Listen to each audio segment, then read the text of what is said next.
your job is in that at bat.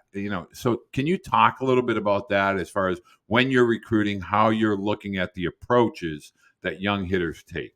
Yeah, the biggest thing that I would tell young hitters is really good hitters, and at any level, really good hitters can do just about anything you wanted them to do, right? And that means, hey, could I use the backside of the field? Could I use the middle? Could I hit it in the air? Could I hit it on the ground?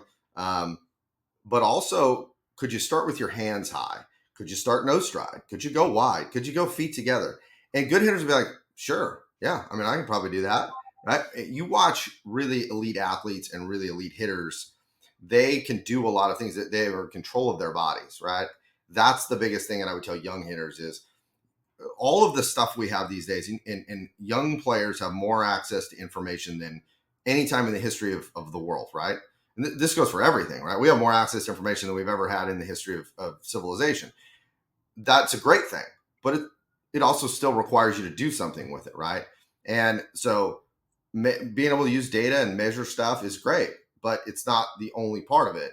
And it's a tool to get you to ultimately be able to do whatever is needed in the game. And that means controlling your body, right? That means balance. That means stability. It means creating force from the ground up. That means being able to repeat what you're trying to do in chaotic situations, because having a great swing in the cage or off the tee is where we start. We have to build it there. If you don't have it there, you're definitely not going to have it in the game. But just because you have it there doesn't mean you'll have it in the game, because you need to be in control enough of your body and your brain that when the chaos happens, right, the anxiety rises, the emotion rises, the speed of the game doesn't speed your body up.